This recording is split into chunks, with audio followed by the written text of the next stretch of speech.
Please come to order. Good morning. Welcome to the Commissioners of St. Mary's County meeting this date, Tuesday, April 1st, 2025. I am Randy Guy, President Commissioner of St. Mary's County. I'd like to introduce the other commissioners. Sitting to my right, representing the 1st Commissioner District, which includes Ridge, Piney Point, St. George Island, Mr. Eric Colvin. Good morning. Representing the 2nd Commissioner District, which includes Leonardtown, Hollywood, Mr. Mike Hewitt. Good morning. Sitting to my left, representing the 3rd Commissioner District, which includes Charlotte Hall, 7th District, Golden Beach, and Mechanicsville, Mr. Mike Alderson, Jr. Morning.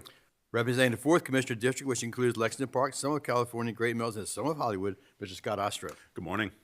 Seated next to Commissioner Ostro at the end of the dais is David Wisecoff, our county attorney. County administrator, excuse me. Same thing. Past attorney is here. On my immediate right is Julie Birch, our recorder for today. Sitting at the table to my right is our communications director, Jenna Guzman. Good morning. Our video media production team is behind the glass. Please turn your cell phones off or on vibrate. When you come to the presenters table, please approach by coming down the center aisle. And remember, this meeting is being televised, so you need to speak clearly and directly into the microphone for recording purpose. In other words, look good. Next, we have the invocation and pledge by Commissioner Colvin. Please stand.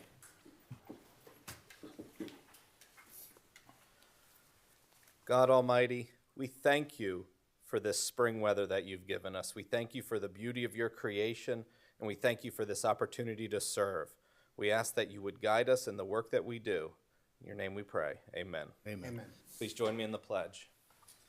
Pledge allegiance to the flag of the United States of America and to the republic for which it stands, one nation, under God, indivisible, with liberty and justice for all. Thank you, Commissioner Colvin. Welcome. Next, we have the approval of the consent agenda. I move to approve the consent agenda, which includes the minutes of March 25th, 2025, and appointments to boards, committees, and commissions. Second. I have a first and second. All approval? Aye. Any negative? Ayes have it. Next, we have some proclamations. We're first going to start with the Fair Housing Month. So for those that are participating and present, please come forward.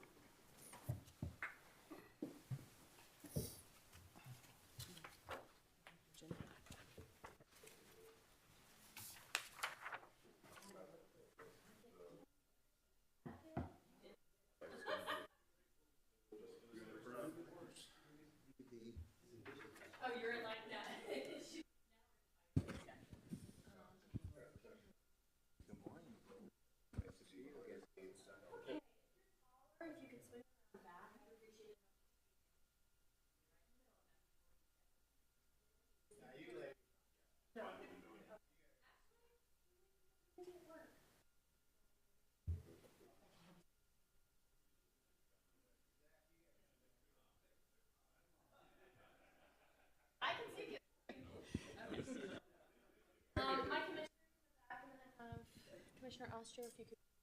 So, and then we can see you. Just make sure. Perfect. Thank you. Good morning. I'm here to do the proclamation for National Fair Housing Month. Whereas April marks the anniversary of the passage of the Fair Housing Act of 1968, which increases housing choices for all Americans without regard to race, color, creed, national origin, sex, familial status, and disability, and to encourage fair housing opportunities for all citizens. And whereas the Maryland Fair Housing Law was first enacted in 1971 and memorialized per Maryland Code Article 49B, Sections 19 through 39, which adds marital status and sexual orientation as protected classes. And whereas local efforts are vital to promote fair housing and to expand opportunities and choices for all.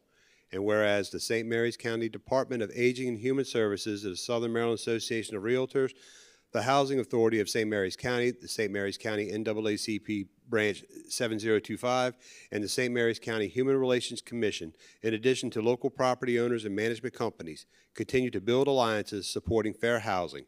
And whereas illegal barriers to equal opportunity in housing, no matter how subtle, diminish the rights of all, and ongoing educational outreach and monitoring are key to raising awareness of fair housing principles, practices, rights, and responsibilities. Now, therefore, we, the Commissioners of St. Mary's County, do hereby proclaim April 2025 as Fair Housing Month and encourage all citizens to abide by the letter and spirit of fair housing laws, signed this date, April 1, 2025.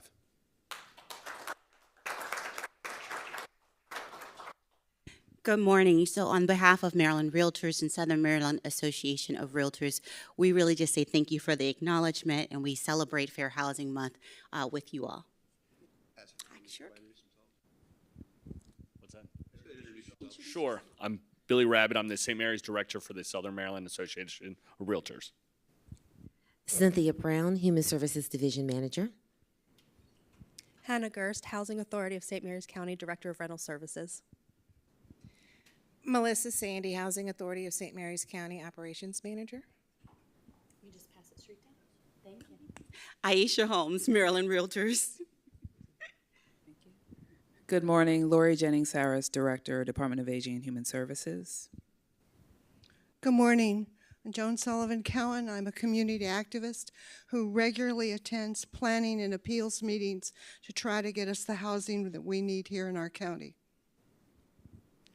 Troy Cowan, the old guy from Lexington Park, but also an NAACP member and advocate for more affordable housing in the county.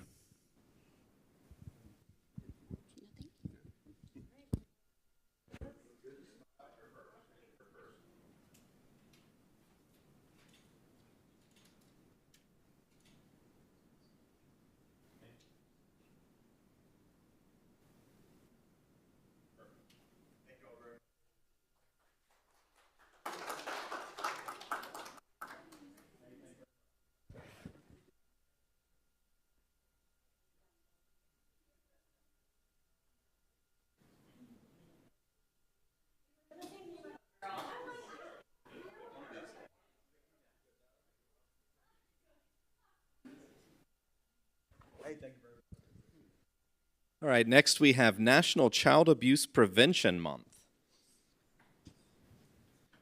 Do we have anyone from social services here or the state's attorney?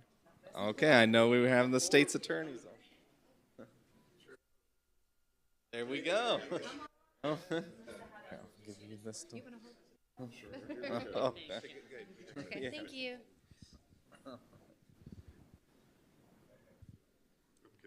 All right. Well, thank you both for being here today. This is kind of a difficult proclamation, but it's an important one to do. And it reads, whereas our children are our most valuable resource and will grow to shape our future of St. Mary's County, and whereas every child deserves to grow up in a safe, stable, and nurturing environment free from abuse and neglect, and whereas the 2025 National Child Abuse Prevention Month theme, Powered by Hope, Strengthened by Prevention, emphasizes the importance of proactive efforts that support families, strengthen communities, and ensure all children have the opportunity for a bright future. And whereas effective child abuse prevention and support for victims and their families are successful because of partnerships created between local law enforcement, human service agencies, legal experts, healthcare providers, mental health experts, and other agencies dedicated to improving the lives of children, such as the St. Mary's County Public Library.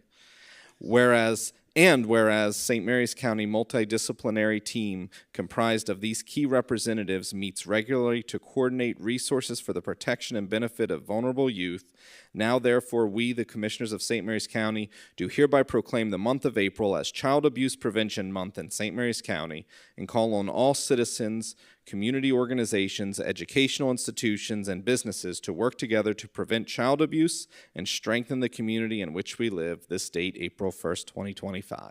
Thank you. Right. Good morning. My name is Donna Peterson. I'm a Senior Assistant State's Attorney in the State's Attorney's Office. And I'm Michael Blackwell, Chair of the Department of Social Services Advisory Board. I'd like to thank the commissioners and everyone in the county who makes this a great place for families to live. And that alone is going to be the thing that ultimately helps prevent child abuse. Thank you for all you do. Thank you.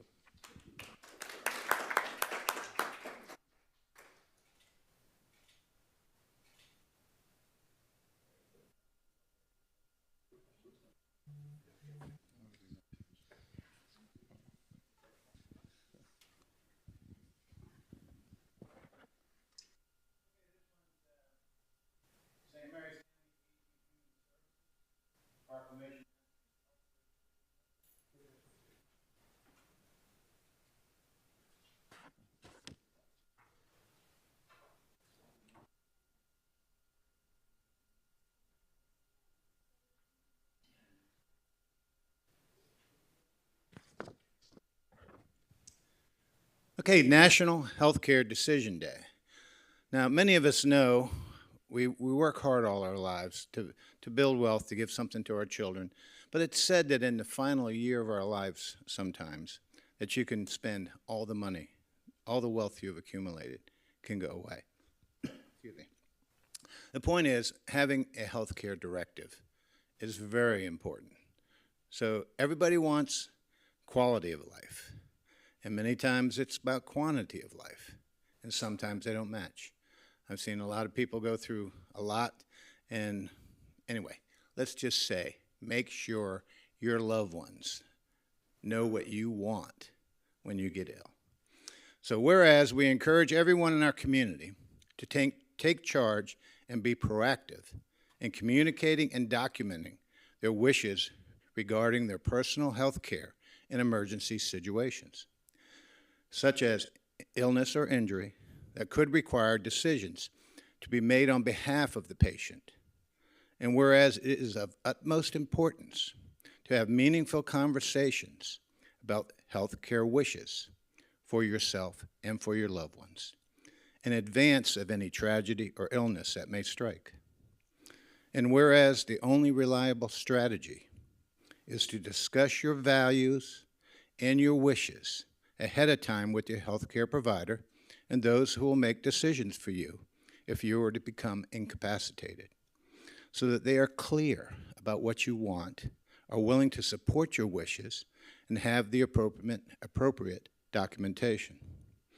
And whereas completing an advanced healthcare directive ensures that your wishes are documented and can be followed by healthcare providers. And whereas National Healthcare Decisions Day was founded in 2006 to inspire, educate, and empower the public and providers about the importance of advanced healthcare planning. Now, therefore, we, the Commissioners of St. Mary's County, do hereby proclaim Tuesday, April 16th, 2025, as Healthcare Decision Day in St. Mary's County, and encourage community members to have these important conversations with their families and healthcare providers. This day, April 1st, 2025.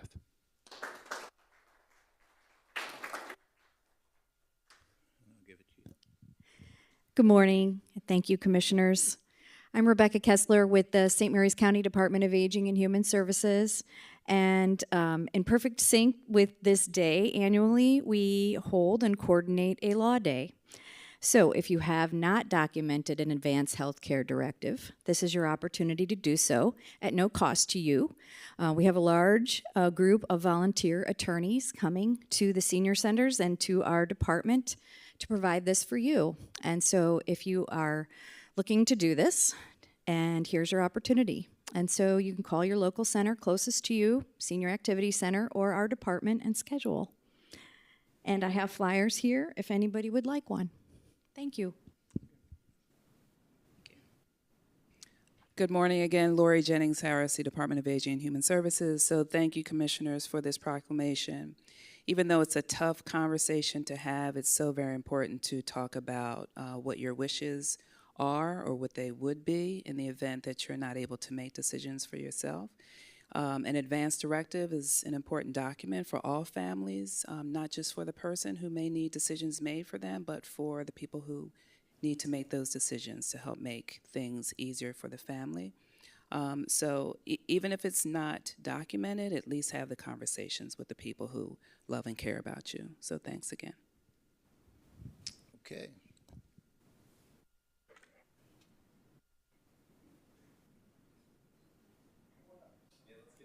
Yeah.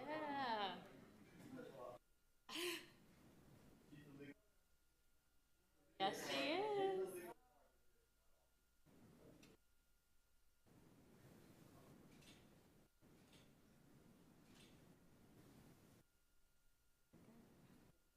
Thank you.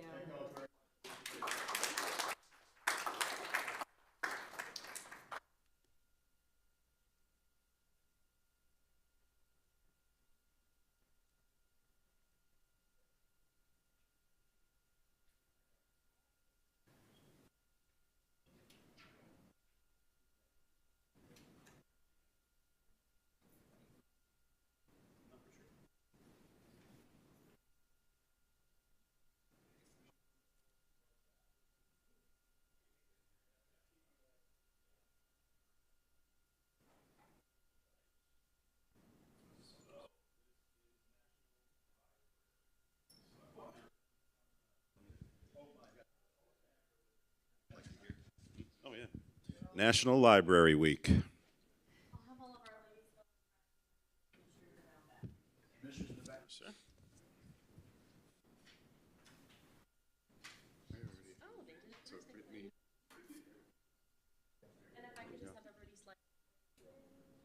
Smidge?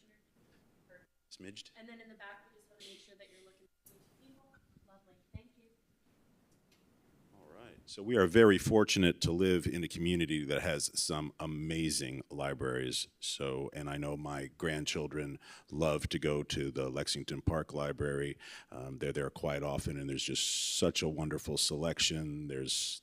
The books are great. The classes are fantastic that they teach.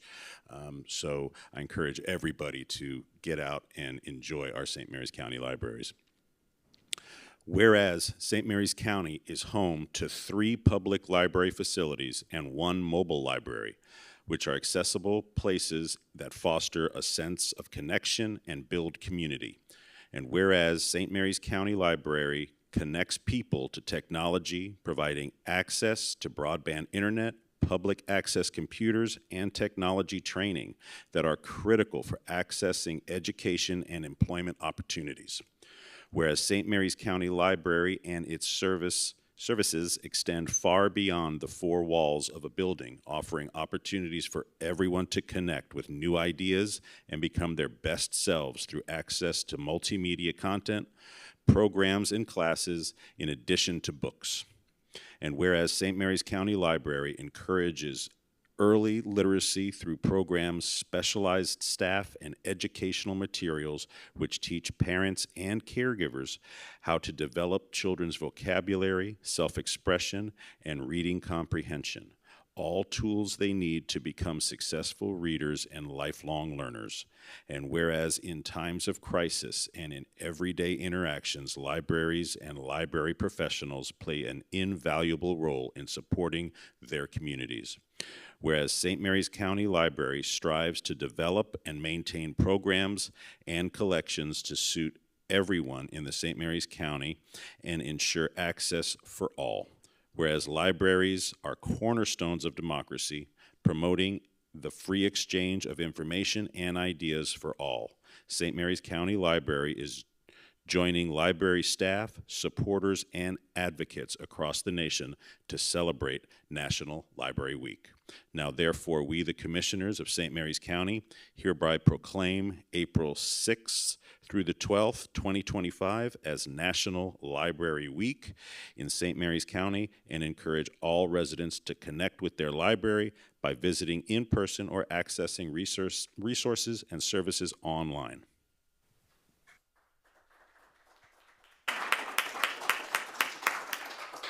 It's a library, so you're going to have to read a lot. I'm Michael Blackwell, Director at St. Mary's County Library, and on behalf of our board, our 71 employees, they're not all here.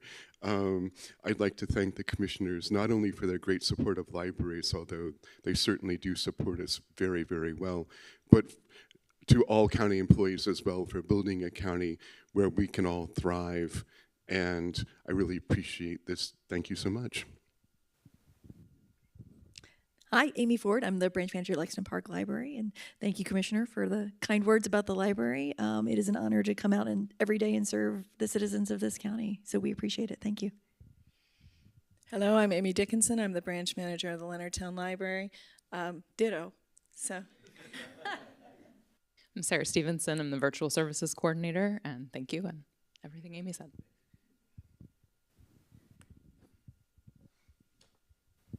Hi, Brittany Cornish, the branch manager at Charlotte Hall Library, and thank you. I'm Jill Hutchison, Youth Services Coordinator for St. Mary's County Library. Dorothy Waters, trustee.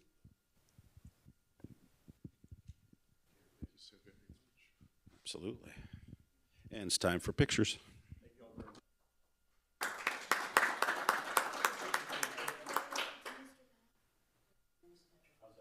Lovely.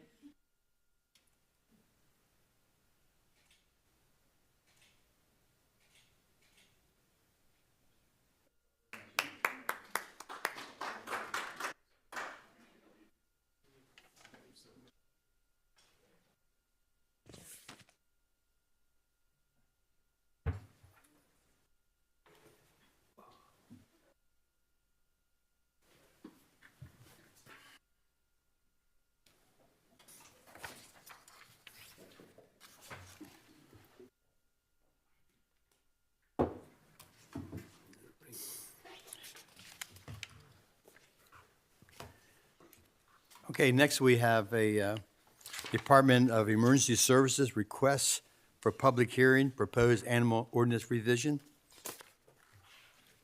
Director Utz will be up there to explain. Morning, ladies. Good morning. Good morning.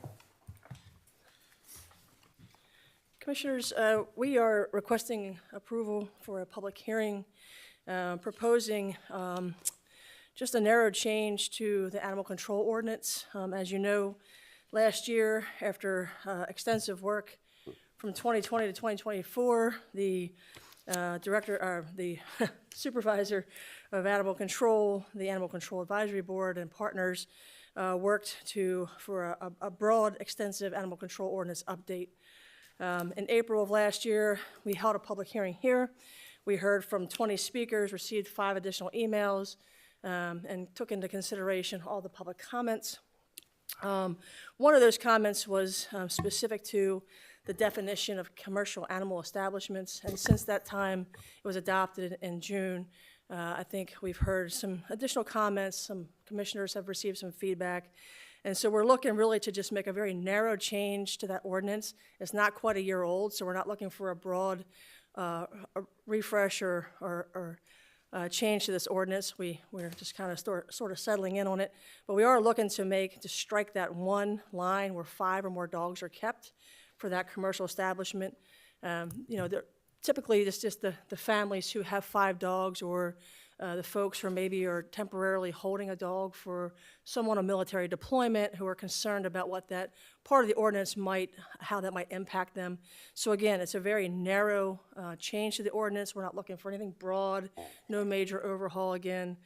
So that's the part of the ordinance we would like to just change, strike that one part of the definition. It doesn't impact the animal control officer's ability to enforce the commercial establishment. It does nothing for them. It doesn't impact their ability to enforce animal cruelty cases or anything else. And so we're requesting to go to public hearing on April, I think it's April 29th, location to be determined, to hear comments, public comments on that. So I want to thank you all for your work on this, and the county attorney's office just working to get this. So just to clarify what you just said, and I think you just said it very clearly, but this in no way this takes away your ability to protect animals that are being abused or No, sir. Okay. It does not.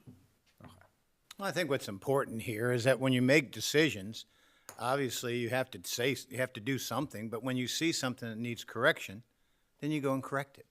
So this is a good process, is my term, because we've seen the effects of this ordinance and we want to change it to make it fit the needs of our constituents. Yeah, it's a good idea. Yes, sir. I move to hold a public hearing on April 29th, 2025 in the evening at a time to be determined on the proposed animal control ordinance revision. Second. I have a first and second. All in favor? Aye. Any opposed? Ayes have it. Thank you all very much. Thank you. Okay, next we have the Office of the County Attorney, request for public hearing, repeal and replace ordinance 2017-30 to designate county highways on which golf carts may be lawfully operated. Good morning. County Attorney, Ms. Buffy Giddens, was going to be giving the presentation. Thank you.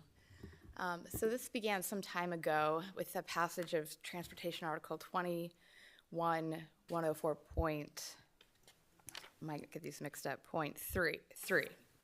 And 21-104.3 allowed certain roads in Golden Beach for golf carts to be driven on them.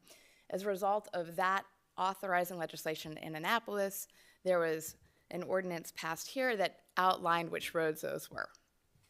Then there was a petition later filed from several residents in that area that were asking to have Old Horseshoe Landing added to that list of roads. And at the time, in order for us to be able to add anything to that list of roads, we would have to submit legislation to Annapolis and say, "Dear Annapolis, please let us add Old Horseshoe Landing to that road." I suspect Annapolis got tired of a road-by-road request, because what they ended up doing was repealing 21-103 and replacing it with 21-104.2, which allows you to make by ordinance the roads you want to have golf carts driven on.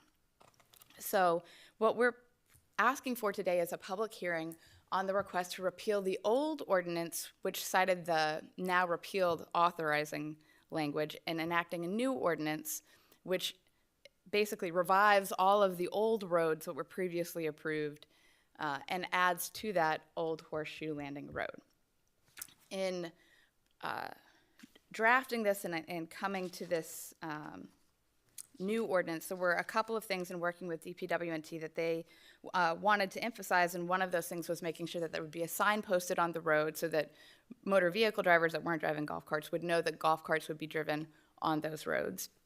But there's also a whole host of things that the transportation article and the Code of Maryland regulations requires of people that are going to be driving golf carts on county roads.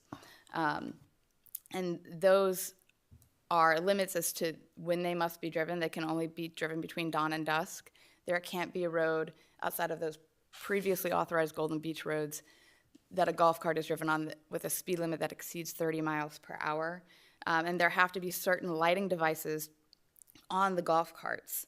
They're also required to keep as far to the right of the roadway as possible, and every driver of the golf cart has to have a valid driver's license.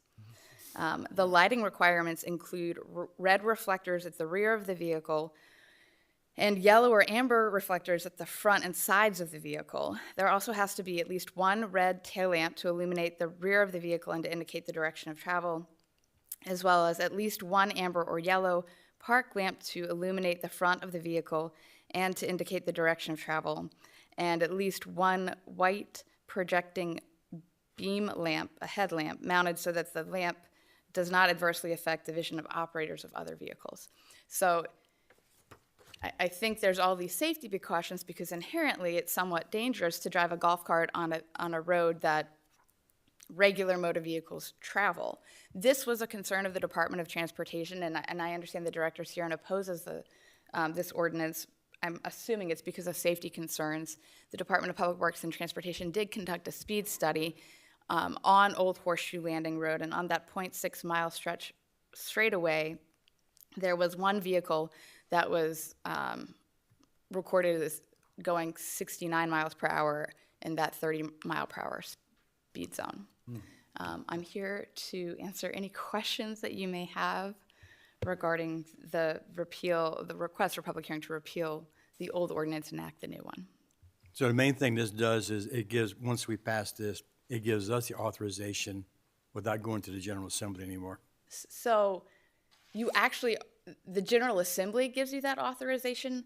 This ordinance is just adding Old Horseshoe Landing Road and reenacting the list of all the other roads. If you want to add more than Old Horseshoe Landing, we'd have to enact another ordinance to add those individual streets. With another public hearing? With another public hearing. So you have to go through that again and again, okay. Right, I mean. But we don't have to go to the legislators to get that done. Right. Exactly. Okay. And ideally there could be a program put in place, maybe through the Department of Public Works, where people apply and there'd be, do the surveys. A review maybe annually so that we're not coming to you every week asking for more roads for golf carts. I understand. So, and I think the key in this situation is that the community there requested it, and they did the legwork to get the petition signed by the majority of the people on that road.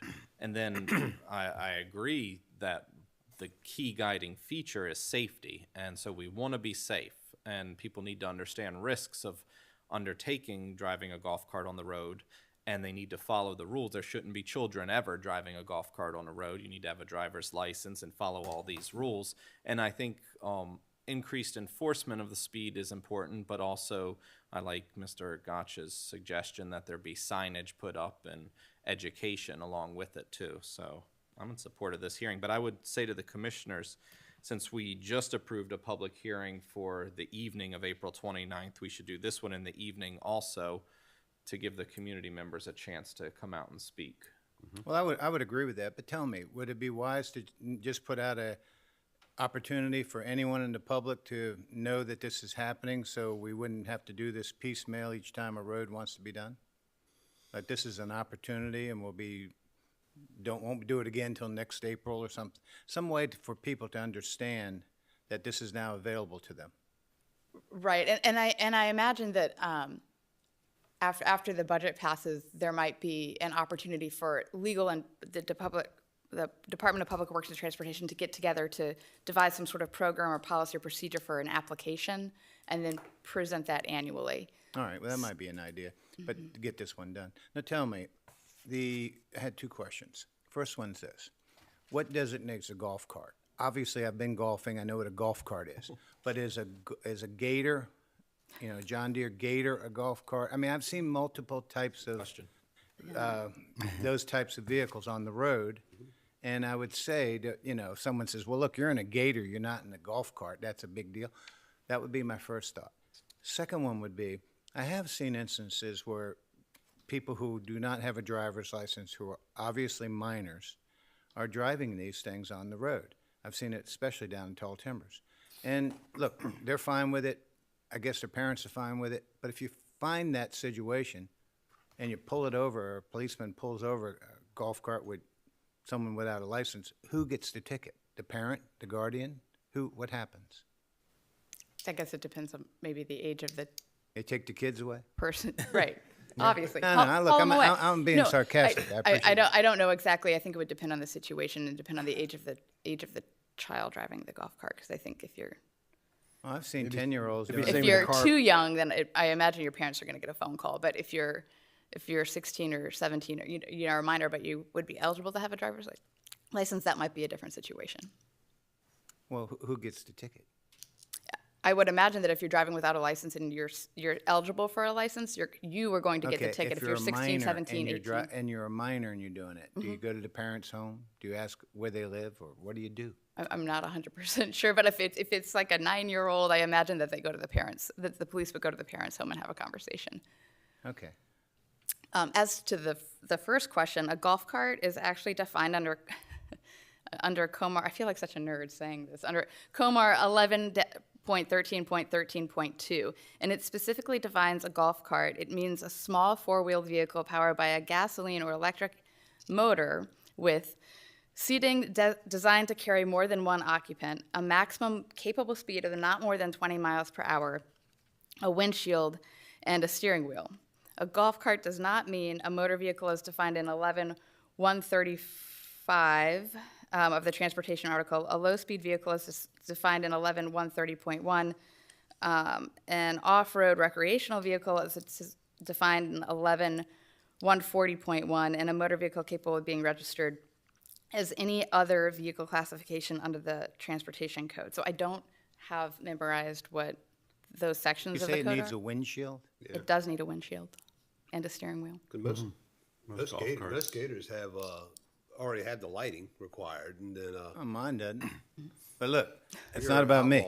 My sense of this thing is that, we get too technical in this interpretation, and, I mean, if it's not an automobile and it's on the road, who makes I guess the police officer, whoever the enforcement people the are. sheriff's office and the state's attorney's office on how they choose to enforce it. I think we should look at these vehicles that any main road, they cannot be traveled on. Well, they said 30 mile an hour. But they can cross over main highways, for example, but not really travel down them.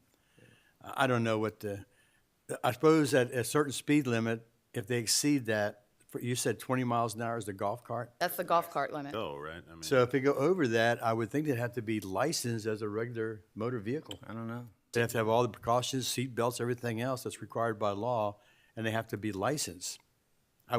That's my assumption here. I don't know if that's true or Well, not. I think your point about having them both in the same night's not a bad idea, because I think if people coming out, they can do them both.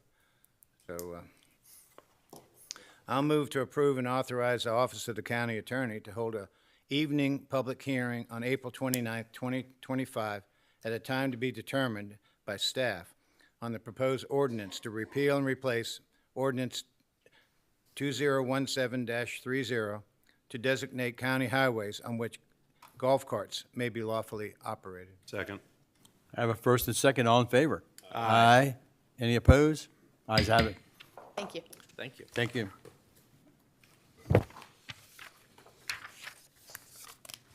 Okay, next we're going right into county administrator time. Mr. Weiskopf. Thank you, Commissioner President Guy. As always, we'll start with the draft agendas for April 8th and April 22nd. There will be no meeting on April 15th. On April 8th, you'll start at your normal time and place, followed by 4 proclamations, one for National Animal Control Week, one for Week of the Young Child, National Public Health Care Week, and National Public Safety Telecommunications Week, followed by the Office of the County Attorney public hearing for disposition of county-owned real property, followed by County Administrator time, Office of the County Attorney for legislative updates, Commissioner time, and then closed session for personnel, and then adjourn. On April 22nd, you'll meet at your normal time and place, followed by 4 proclamations, one for Administrative Professionals Day, National County Government Month, After School Professionals Appreciation Week, and Earth Day, followed by the Forest Career and Technology Center Interns Recognition, followed by County Administrator time, followed by Commissioner time, adjourn, and then at 12 o'clock have the 911 Center ribbon cutting, and at 6:30 you will have a couple of public hearings, one to establish an active volunteer firefighting and rescue squad response rewards program in St. Mary's County, one for the St. Mary's County fee and charges increase, one for increasing the Hollywood and Leonardtown volunteer rescue squad tax rate to 0.30, and one for the fiscal year 2026 public hearing for the budget, and all of those will occur at 6:30 at Leonardtown High School. What time will they end? 9:30 p.m. We'll have a pool. And the first up for today is the Department of Emergency Services Federal Emergency Management Agency Federal Fiscal Year 2024 Flood Mitigation Assistant Grant Sub-Applications. Director Utz and Emergency Manager Amy Bledsoe presenting. Thank you. Good morning again, Commissioners. Morning. We recently were here for a similar request for the federal fiscal year 23 grant application that met the requirements and were approved. So this is to start the federal fiscal year 24 sub-applicant grant process. We have 4 homeowners who are requesting to submit for flood mitigation assistance programs. It will be 3 home elevations and 1 shoreline rock revetment project. These are at no cost to the county, is 75% funded by FEMA, the federal government, and 25% by the homeowner. The process is lengthy, as we know, and requires several steps and approvals along the way. It's submitted through MDEM and up to FEMA, and they can get denied or rejected at any portion along the way. So we're trying to streamline this process this time, instead of coming back before you at each step and each phase. So our request is first to approve DES to submit on behalf of sub-applicants for these 4 homeowners, and authorize the President Commissioner to sign all related documents up through, including the final approval of these projects. Now tell me, what would be the requirements to qualify? I mean, do you have to have a house that, obviously it's in the flood zone, but has it had to have been flooded before? Has it had to have had some type of an impact from flooding? So it doesn't have to have been flooded before, but the cost-benefit analysis makes it look better. Okay, tell me about the cost-benefit analysis, because I know people who have been through this program, and it was quite a headache, and then other people who would like to get involved in it, but they're afraid of the headache. So when you say the cost-benefit analysis, what are you talking about? So they take the claims that have been on the property versus like social and economic disruptions and put it into a formula, and that's how it's created. Okay, the claims, you mean like insurance claims that they would have had to have, okay. Correct. So they would have been impacted some way by a storm. Now what about rising sea level or? That could be a factor. All right. Now, how would someone have qualified? I can understand a home being risen. I've seen some. I was down in St. George's Island this past week, and I've seen a couple that we've been involved with that have been raised, and they look, well, they're up pretty high. But how would a revetment qualify? Well, they'd have to put in for it, and then they take the cost benefit of, does it flood the property? Does it impact any waterways, roads, schools, transportation? It takes all that into consideration. Yeah, I think it also looks at like the rate of erosion, right? So erosion through Okay, time. okay. So you're looking at the impact of, just the Shoreline wave, erosion. the Right. the All flood right, that makes zones and how it's taken that embankment down, and then Uh-huh. what impact does it have to the land use, right? And that property owner or that area through time. So it looks at, I And think, tell me, when you talk about lengthy time, what are you talking about? 6 months, a year, 2 years? I think you probably look over, 5 years, a decade. Mm-hmm. It takes time, right? Erosion, it's difficult to see, through 6 months or a year, the rate of What I'm erosion. trying to understand is the process. Yeah. Okay, if I file, not the five, but if someone filed today and everything went fine, The history of the claims on the property. how long would it take for them? I mean, would it take like a year? I mean, if This- they had, everything fell into place. For this to all fully be This awarded. process, Yes. It's like a 2-year process. Okay, 2 years. All right, good. And do we know if the funding's there at the federal level? I don't know how else to put it. Probably not. yeah, they're still reviewing. And so Amy attends now a weekly update through MDEM, and so we get a report of what has been reviewed and approved to continue on. Yeah, right. Everything. There's still a lot of uncertainty of what's happening with FEMA and federal funding, but again, this just starts the process to allow the people to apply. And the funding exists at the time that, again, it has to be accepted and approved to move to the first phase. If the funding is there for them, it's there. If it's not, then the project would be, obviously Well, I think what's denied. important is people know it's 2 years. Right. Yeah, this isn't going to happen quickly. Correct. And secondly, with people I helped down in Tall Timbers, they went through cost escalations like crazy. Because one thing led to another. By the time they started figuring out what was going on, their $40,000 investment ended up being a $60,000 investment. By the time they were done, they had over $100,000. But they still felt that was worth it to them to spend that kind of money to get to the end of the day. Right. But it was a lot of headaches. Okay. Yeah, and Amy and her team are really transparent, and they're really engaged with these property owners, and they walk them through the processes. The one that we just completed for the FY23 that's moving forward through MDEM and FEMA, they know it's labor intensive, it's on them, it's exhausting, and the follow-up is on them as well, right? So we're simply the sub-applicant, but they do guide them and help them along the way. It's a process. It's a long process. Well, these all look like they're in the first commissioner district, so I'll go ahead and make the motion. I move to approve the Department of Emergency Services to be the sub-applicant for this funding and authorize the commissioner president to sign all related documents up to and including project approval. Second. I have a first and second. All in favor? Aye. Any nays? Ayes have it. Thank you all very much. Congratulations. You're Thank staying you. up here, And right? next up from the Department of Emergency Services is the appointment of the St. Mary's County Emergency Manager. Okay. Okay, this is us again. Thank you for your time. So this is a procedural, but this is really important for us. So Amy Bledsoe has been serving as our emergency manager since 2023, but as required under the Maryland Public Safety Code, Article 14109, the governor appoints the director of emergency manager for each local jurisdiction by the recommendation of the governing body for the political subdivision.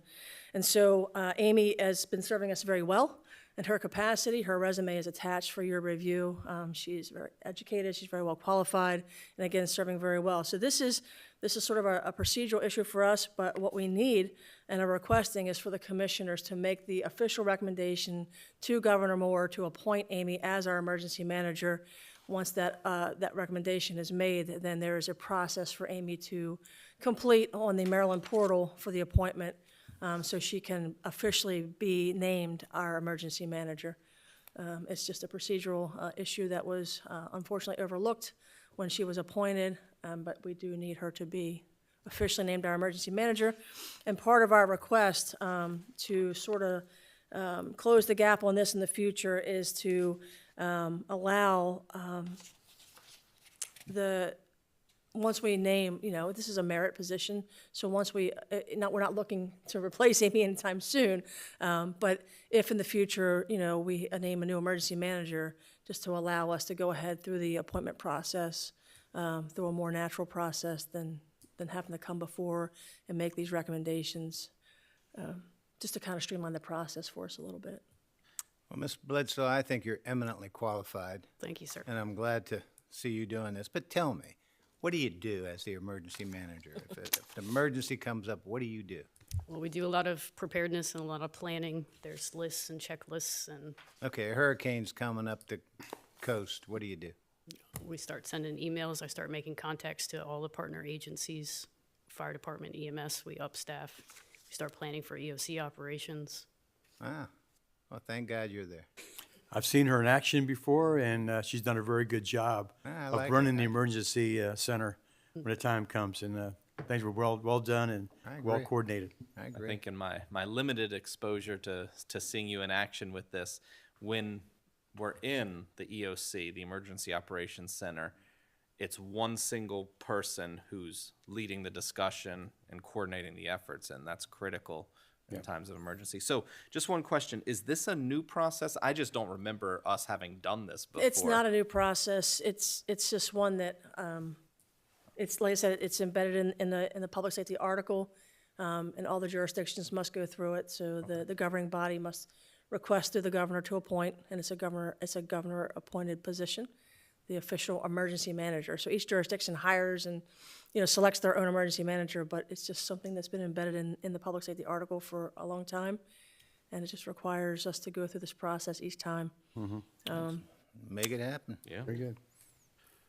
I Need a move to motion. approve the recommendation to the governor appointing whoever holds the position of Department of Emergency Services Emergency Manager to be the emergency manager for St. Mary's County, Maryland, pursuant to Maryland Annotated Code Public Safety Article, Section 14-109B, as may be amended from time to time.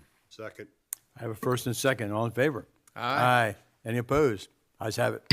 Congratulations, Amy. Thank you again. Congratulations. Thank you for everything you did. Thank you, Commissioner. Thank you. Next up, from the Office of the County Attorney, legislative updates from the county attorney herself, Buffy boy. Giddens. Uh-oh. Welcome.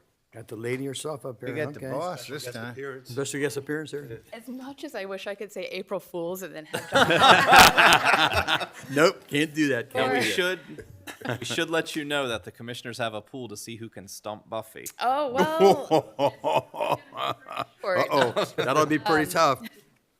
So Mr. Hauser unfortunately had a family emergency arise this morning and could not be here, so I'm sorry to I hear that. am stepping in for him at the last minute. He has given me instructions. And he would like you to know that we are more or less in the same position that we were last week, that the Senate's budget is substantially similar to the House, and there's been no major additional impacts on county finances. Our local bills, the public facilities bond included, are not expected to be passed until the end of the week or sine die, which is next Monday. And most of the major bills that we've talked about this year are still awaiting passage or final amendments. And we're keeping an eye on our local bills, the facilities bond included, closely with Delegate Todd Morgan as well as Mr. Bruce Bariano this week. I have, regarding the local bills, the local bills that were crossed over, all the local bills that were crossed over were heard last week, except for House Bill 480, which is the Public Sewage Systems and Water Supply Systems. That's METCOM's bill, and that will be heard today. Apparently, all of the hearings have gone smoothly, and Mr. Bariano and Delegate Todd Morgan are shepherding those bills along. We expect that there will be passage on all, including the public facilities bond. and we are looking for an update later today. The fact that these bills are moving late isn't maybe concerning. It sort of fits the pattern of the last 2 years, when all local bills were voted out in the last week of session, and mostly within 2 days of sine die. For our local bond initiatives, of the 4 that were requested to be funded, none have been funded. The state budget bill, the drafts of the Senate's proposed bill will become available Monday. And it appears that, or became available Monday, and it appears that they're poised to agree with the vast majority of the budget that was passed by the House, which includes the largest areas of concern for county impacts, which would be the teachers' retirement pension pickup, the SDAT cost allocations, and the increased standardized deduction. The Senate is expected to vote on the budget today, and then the remaining difference will be reconciled between the House and the Senate this week. Last week, Maryland State Archives announced on the Maryland Land Records page that they were going to start billing 20 cents per page, and when that message came out, it had a ripple effect amongst many folks who would be impacted. That would include county government. A lot of our departments access land records on a daily basis. Delegate Todd Morgan reached out to the Maryland State Archives and was told that county government agencies will be exempt from this fee, and that they're considering switching it to a subscription fee. And the reason that the State Archives is charging in the first place is they're trying to make up for state budget issues, and they were hoping that this fee could raise as much as $12 million a year. So I think it's important to note, I had some correspondence with our delegation yesterday around this, and I had not heard that county governments would be exempt, so that's good if that happens. But this is not legislation, this is policy, so our delegation has limited ability with influencing this, but a subscription would be better than per page charge. Per page. And I think the Realtors Associations also scheduled a meeting to meet with the head of the Maryland State Archives to discuss the impact that this 20-cent per page fee would have. I contacted the State Archives myself to see what day they were planning on starting the fee, and when they responded back, they didn't include a particular start date, although I think their web alert had said May, so I'm hoping that maybe they'll reconsider their thought on how to raise funds. Unfortunately, part of their justification is that every neighboring state has this type of charge in place already. So we shall see what happens. The capital budget bill, HB, I'm sorry, I'm just moving. No, you're good. Okay. House Bill 351 is expected for a vote in the House today. There's only 3 projects in the reprint that affect St. Mary's County that Mr. Hauser could identify, and that was $2,276,000 for the Maryland Environmental Service to make water treatment plant upgrades at the Charlotte Hall Veterans Home, $381,000 for a new education and artisan center complex at historic St. Mary's City, and an unfunded amount for the College of Southern Maryland's Leonardtown Building A renovation and restoration. The state is going to allocate approximately $60 million across 14 community college projects. So I'm not sure what portion of that would come to Leonardtown. The Housing for Jobs Act, House Bill 503, is poised to pass, but it's been heavily amended. The previous framework that established a regional jobs to houses ratio has been gutted in its entirety. And as amended, the Department of Housing and Community Development will now, in consultation with each county and municipality, create housing goals for how many housing units a locality should produce each decade. Apparently, there are no consequences if this goal is not met. there are two substantive changes. The housing project will be governed only by the laws in effect at the time that an application is completed, and then the housing project approval may not expire for 5 years after the date of approval. On the whole, the amended bill is less intrusive on local zoning controls than the original one that was submitted. And finally, there's the Excellence in Maryland Public Schools Act, House Bill 504. The House and the Senate are still negotiating changes to the blueprint, but they are close. The House voted to delay the collaborative time requirements by a year. The Senate has approved the governor's original request to delay it by 4 years. The Senate has also included triggers that would freeze state funding increases if state revenue drastically falls in the future. And then both versions appear to reduce but not eliminate the per pupil foundation funding the state must allocate.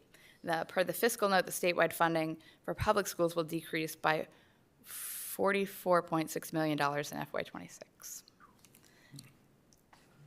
And that's what I have to tell you this morning.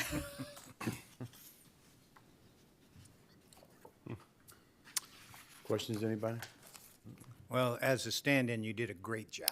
Well, thank you very much. Mr. Hauser did a lovely summary for me this morning. He will be available if anyone has any particular questions specific tomorrow, I'm assuming. Good. But we expect this all to be done by next week, by midnight of next Tuesday. I think he said it was Monday. I think signed it was Monday, the 7th. Supposedly by Monday, they're supposed to be. Well, I thought, okay, whatever. Bottom line is, a week from now, we should know what the impacts of the state budget are on the counties. Yes. Good. Should. All right. Thank you very much. Okay, thank you. Thank you.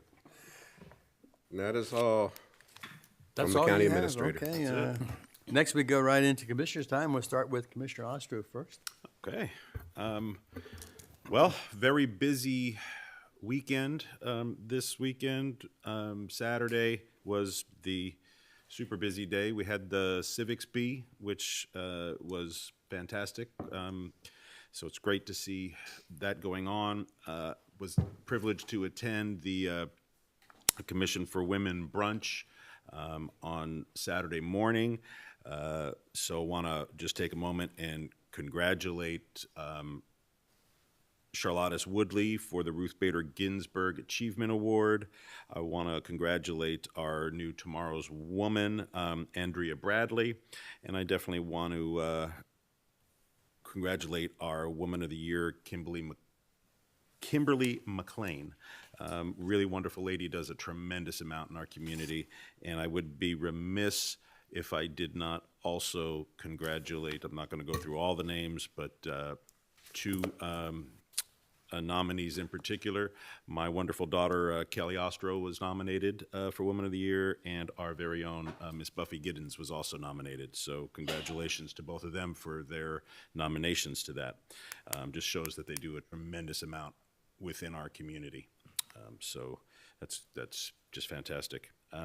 After the brunch, was able to go over and enjoy a beautiful afternoon in Passive Park in Lexington Park for the Cherry Blossom Festival. Absolutely wonderful day. Couldn't ask for nicer weather. Not too hot, not too cold.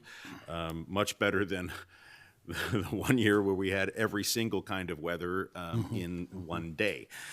So great time out there today, great food, great people, just catching up with, bumped into a few people I hadn't seen in a while, was able to catch up and talk with them. Also great opportunity to do the ribbon cutting for the Tulagi Place mural. If you haven't gone out and taken a look at that, I encourage you to go out and check that out. It's right there at the Three Notch Theater, right in the opening of the park. There's QR codes embedded in the mural that you can scan, and it'll take you to different pages and give you more about the history of Tulagi Place. So it's absolutely beautiful mural that was painted by Tom Rogers. So fantastic job on that. And then Sunday, was able to enjoy some family time, had the family over. We always do Family Sunday together, so great time with the family. We had great barbecue and just enjoyed, again, more really nice weather. So hope everybody is enjoying this amazing spring weather we are having. I think spring is finally, most definitely, absolutely here. Looking forward to getting out into my garden and doing lots more planting this week and into this weekend. Getting out there and hopefully within the next few weeks actually getting some plants in the ground. This commissioner will not be here physically for next week's meeting, but I will be on it virtually because I will be on work travel for my day job. So looking forward to attending that virtually. Hoping that all the technology works, and fingers crossed. So everything should work out there. I'm very technology challenged, so hopefully I can make everything work. With that, everybody get out, enjoy beautiful St. Mary's County. We still have farmers markets that are open. We still have lots going on throughout the county, especially now as spring is sprung. So get out, enjoy our beautiful county, and see y'all next week. Okay. All right. So we heard Ms. Giddens say that the state budget is getting down to the nitty gritty. The Senate is going through it right now.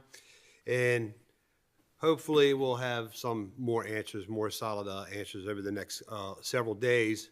And also hope that we have no more unfunded mandates showing up. But as the late, great Sam Huff used to say, you live in hope and you die in despair. So hopefully that does not, that does not come true. Unfortunately, the mindset in Annapolis for a large portion of it is way out of step with the population. I said it last week, and I want to keep saying it until everybody can, really hear what, how this comes across. Is last week we had one particular delegate in Annapolis get up on the floor of the floor there and said that paying taxes was the most patriotic thing you can do. It doesn't matter who got taxed, how much they got taxed, or where the taxes came from. But everybody must pay their taxes because it's the most patriotic thing you can do. Well, I beg to differ, especially when I went to MEPS up in Lithicum Heights, Maryland, and swore my oath to the Constitution and stood on the yellow footprints in Parris Island. There's things a lot more patriotic than paying your taxes. Most patriotic thing I think that our legislation can do is use our tax money wisely. And I have not seen that in the past several years in Annapolis. So I really hope that the blinders are taken off of a lot of people with this session and with the amount of taxes new taxes that are being charged to us and the new fees. I was talking to a coworker last night who had to re-register 2 vehicles in here in the state of Maryland, and he was almost $700 for 2 vehicles. That's ridiculous. And there's other ways to do what needs to be done. It's just a matter of not pandering to different entities where it is, hell, we gotta help these guys out, so we'll give them money even though there's other entities that do need that money. And we don't have a revenue problem in Maryland, we have a spending problem. And until the people who are in charge sit back and look at the spending problem, we will never get out of this hole. And then everybody in Virginia and Pennsylvania, West Virginia, and Delaware will be laughing at us, and rightly so. A couple weeks ago, I did say something about the traffic light project and in Morganza.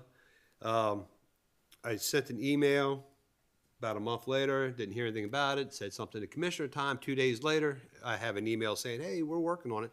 Well, they're working on it. Their idea of working on it is they're preparing to begin the design phase. So they're getting ready to get ready. And this is a project that should have been started in April of 2024. Here we are, April 2025, and I don't even know if they've even put pencil to paper yet on this. So hopefully by the time my youngest son, who does not want to go to college, graduates college, we might have that traffic light there, but we'll see. I'm not holding my breath on the speed of MDOT nowadays. Okay, that's enough griping. Always gripe. Pups are doing great. They are a handful. and it's good to have dogs around the house. Dogs are the best, period. And I'll die on that hill every day. Went to the Commission for Women breakfast on Saturday. Great to see so many people out there. It's a packed house. Lots of positivity is something that we all need nowadays, but lots of positivity going on in there. And it was great to sit around and talk to people and just have conversations without it being all political. Talking about kids and stuff like that, and that works out great. And Sunday I did my first I did dad stuff, cutting the grass around the house. A little bit of light spring cleaning outdoors, and doing burgers on the grill. And that's you can't get any more Sunday afternoon than burgers on the grill. Looking forward to getting through this legislative session in Annapolis. Looking forward to getting this a budget agreement in place at the county level that helps out everybody. And really looking forward to, like Commissioner Oster said, enjoying the weather while I can. And with that, I'll pass it on. Thank you. Eric, you got it. Very good. So I'll start off with echoing the previous comments about the Commission for Women's annual banquet and awards ceremony. It was a great time. They did a wonderful job planning and organizing it. Congratulations to Kimberly McLean for the Woman of the Year and to Angela Bradley for Tomorrow's Woman, and a special congrats to Norma Pipkin and Marta Kelsey for being the hometown sheroes that were recognized this year, and they both spoke wonderfully and gave great presentations, and it was a very nice event. And then the Cherry Blossom Festival, the weather was perfect. The mural at Tulagi Place is just beautiful. It was a really, really nice event, and I know that a lot of work went into that by our Recreation and Parks Department, and then all the community organizations that helped support it too. So it was a really good time, and it was good to be out there. So thank you to everyone who helped make that possible. And it was a good crowd. People were just enjoying it. They were enjoying being outside, having the music going, just having activities to do. It was a really, really nice time. If you missed it, or even if you attended, this coming Saturday is the Rebels in Redcoats at the Piney Point Museum. Another great event. So last year, my son and I went, and we got to see the Colonials repel the British on the beach, and they did successfully, thankfully. It was a really good time. It was a lot of fun. So definitely put that on your calendar for this weekend, Saturday, down at the Piney Point Museum. They'll have a great event there. And also this Saturday is the 28th annual Hospice Fun Run Walk. I'll be walking, not running. There's still time to sign up, and you cannot find a more worthy organization than Hospice. My hat goes off to all the people who work through Hospice and are able to do that as a career and just dedicate their lives to helping others and helping families and providing comfort. And this organization has had such strong community support. We need to see that continue. So it'll be a great time this Saturday in Leonardtown in the morning. And then finally, just a quick comment, it feels like we just ended the last election cycle, and we've already got several candidates who have declared for county commissioner for the next cycle. And this morning, my brother Nick, who has served on the town council in Leonardtown, he's in his second term there, he made the announcement that he's going to be running for Commissioner Hewitt's current seat on the county commissioners. But then if you read the full thing, you realized it was his April Fool's joke. So I don't know where he gets his sense of humor from, but it was a good one. So good job, Nick, and hope you have a great April Fool's Day. Thanks. Thank you. Mike Hewitt. Hey, thank you. Well, I want to start off on a positive note, and that was that cherry blossom thing on Saturday. I tell you, when that wind started blowing, them cherry blossoms, them petals were flying. It looked like snow out there. But what I found most striking about it, my family got here in 1963, February 63 with the Navy. And what was interesting at that time is that base had only been in St. Mary's County for about a little over 20 years. And the key is you still found county people then who knew the county prior to the base. Now, what I'm trying to get to here is this Tulagi Place mural that was put up. In the T, if you go down there and look, and you should, because it's a beautiful mural, very colorful. And what it had was a gentleman playing a musical instrument, and an African American. His name was John Dyson. Had 15 kids, and he owned property he had a farm where that Navy base is now located. And his grandson, or could have been his great-grandson, one of his relatives was there to talk about when the Navy came along, they said, we want your property for this Navy base. And we're willing to give you X amount of dollars for it.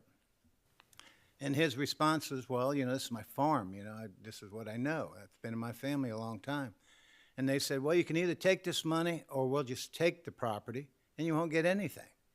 And it was kind of an interesting, what's the term, dynamic of what happened back in that time, back in the 40s.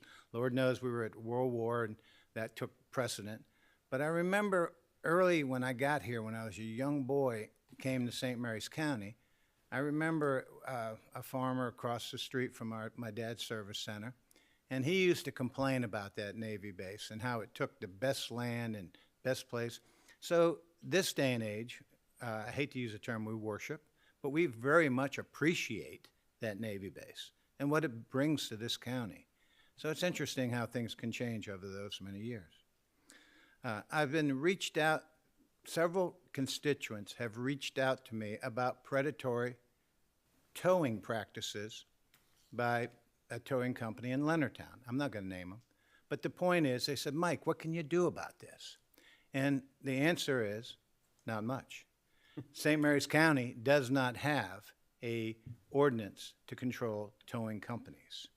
And if you're getting charged $250, $350, and these people are very, they don't want to deal with you. They cash only. They don't let you complain or make a complaint that you were in the right place or the wrong place. So I did reach out to the county attorney to figure out what we can do.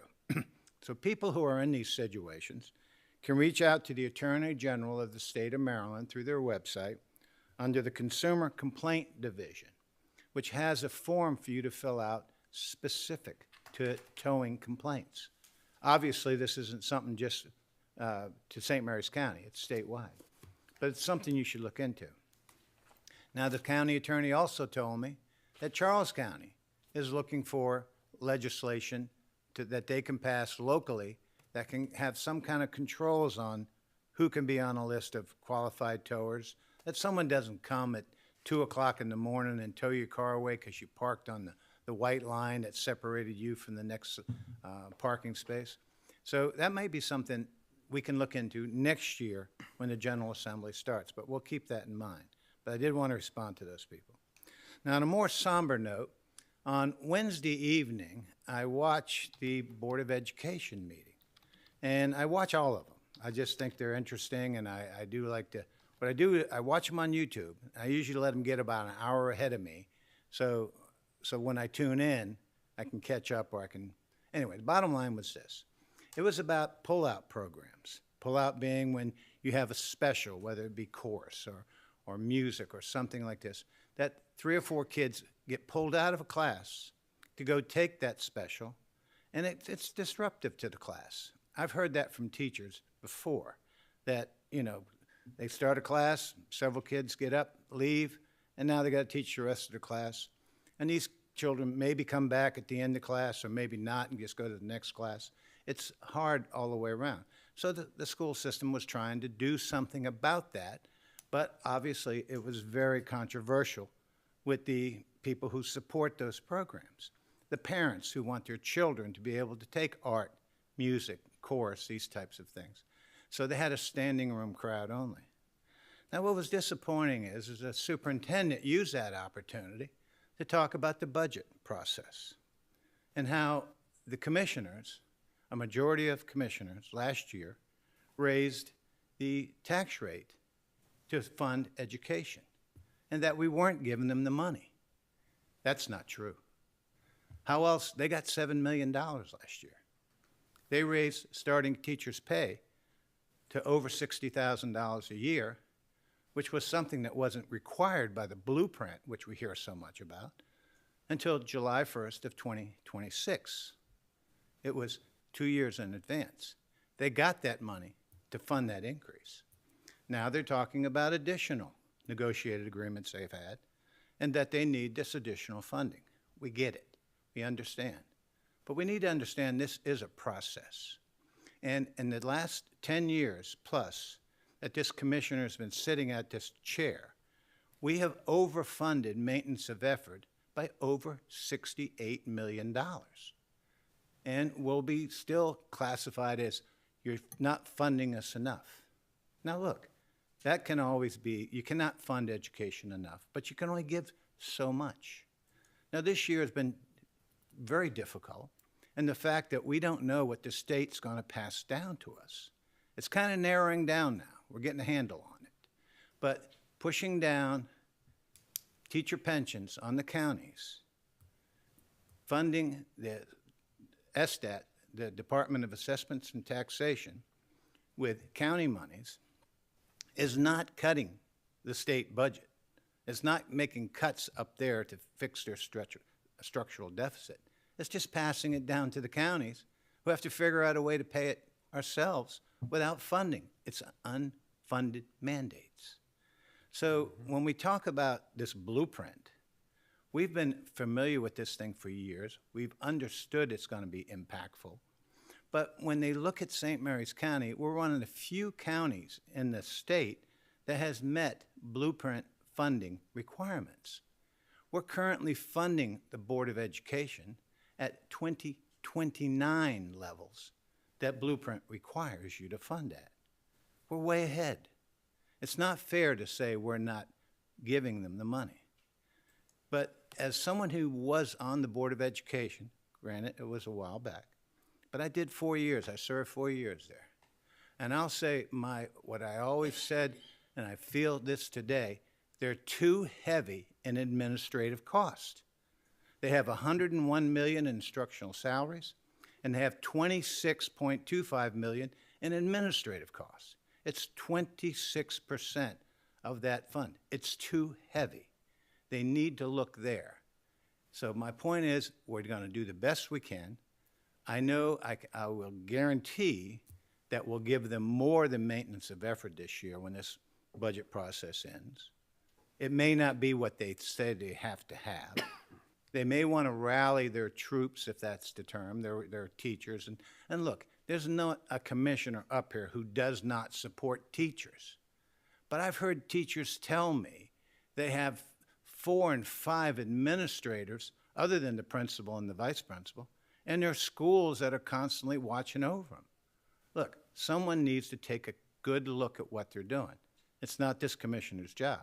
But I do know I had experience being on the Board of Education, and it's up to those members of the Board of Education to give their lone employee, the superintendent, the rules of how to run this system with what they have.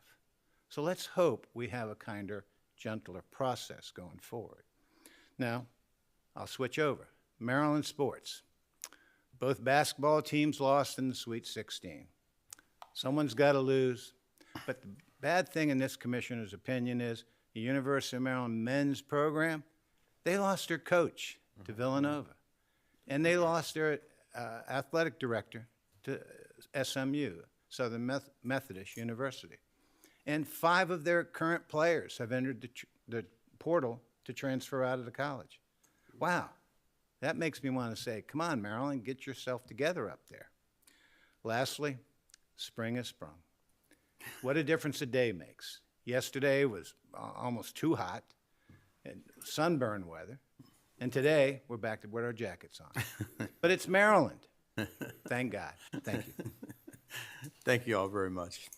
Yeah, I got to echo that. I got all kinds of flowers blooming out now, not just daffodils. What's really something is my mother was a lover of bleeding hearts. And, of course, I've always planted those, and mine are doing unbelievable this year. I got the red ones that are just all hanging out there, blooming out already. So it's amazing how quickly some of these plants are growing right now because of this warmer weather. It's just amazing. So enjoy that. I love seeing all these leaves come out and everything.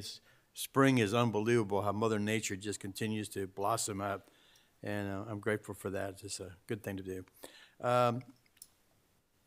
I will not be here also myself from April 4th through the 12th. That makes you in charge. Not me. Oh, no, I'm sorry. You're in charge. You're in charge. I'm sorry. You're in charge. So next week. Everybody's off. he'll be in charge. I'm going to try to call end it quickly, right? And I don't know if I'll be able to or not, but I'll try to. Anyway, I also want to echo that the Commission for Women, what a great turnout. Thank you for all those who did buy tickets to be a part of this, and it was a well-done, great brunch served, everything, and the ladies who did get the awards definitely deserved them, and I appreciate all the turnout. This money goes to scholarships for the various ladies and men, too. They say some men also get it that are attending our local college. So thank you very much for that. Everything I mentioned about the base, do you know what the town used to be called there in Jarboesville. Pearson, Maryland. Pearson. It used to be a little town of Pearson, Maryland. Actually had a little township there, and they had a car dealership and everything there that had to be all sold and moved out and everything. That was in 1943 when the Navy moved in and took over. I don't remember this. I wasn't born yet, but 4 years later I was. But no doubt the Navy's been a big part of my life, too. I could see the growth as it went on, and it's just amazing how much we have grown, and I sort of appreciate that for our local authority. And I got to also, I want to echo Commissioner Hewitt's talk about the budget and everything. It's still unknown right now. I know we're narrowing it down, but we're still looking at numerous things that have happened that the Annapolis has passed down to us, laws that impact us. I'm once again hit on another one. Last year, we lost almost $5.6 million in revenue from property tax because of a law they passed about veterans issues and getting a 100% exemption from their property tax for various VA-related. And as a veteran myself of 26 years, I have no problem with somebody coming out of the military who has a 100% exemption. They deserve everything they can get. I don't like what's going on right now with the VA exemptions. Somebody's 100%, and I've seen people that are doing very well in life and got very valuable homes and everything, and they get them exempted because of some minor thing they have, and they get a 100% exemption through VA. This is wrong. And they passed that bill, and it's down on the county because we're the ones that's losing the revenue. Like I said, and it's still, I talked to one of the people on the panel of Disabled American Veterans, which I'm a lifetime member of. They process forms every Wednesday. They're still processing 10 a week. Now, how many of these finally get approved by VA, I don't know, but it continues going. So we're going to lose more revenue this coming year. It's just an ongoing process right now until somebody changes this bill. Maryland is only one of 5 states that give 100% exemption. The rest of them did not. Some of them didn't get an exemption at all. It was passed by the federal government in 2022, and Maryland signed up for 100% exemption for whatever reason. I can understand a partial exemption of some type, but not a full exemption. But that's what we got to live with right now. That's a revenue loss. We're also looking right now at another $5.1 million. That's hopefully going to change, but we don't know. Certain things are definitely going to happen. SDOT's going to come down. We know that. We're going to get a partial from the educational retirement. And we're also looking at a possibility that if he changes the personal exemptions, another 1.7 million loss. All these things are still there. We won't know until probably first of next week for sure how much we're going to absorb. So if you look at all that, that's about a $10.6 million loss of revenue this coming year. So some of these things are delayed. That we made a decision. We still are up in the air on certain decisions, but hopefully within a few weeks we'll be able to finalize. And I'm all for doing everything for our county employees. I'd like to see the school more, but then they too, I think, need to look at their bottom line to see where they can make cuts. And of course, not the most popular things. Please look at your administrative portion of the county and see what you can do to cut it. Matter of fact, I went to a meeting last week up in Annapolis with actually 2 weeks now, Maryland Association of Counties. In one county, their administrative staff at their school was looking at cutting it right in half. Big budget deduction. And they have to. They said they have no other choice. And they're going to cut that much. 1/2 of the staff is being cut. So those are things we need to look at our own level here. And hopefully our school board is looking hard at that right now. With that being said, I need a motion to move into closed session. Move to enter a closed session to discuss litigation. Second. Have a first and second, all in favor? Aye. Any opposed? Ayes have it. Thank you all.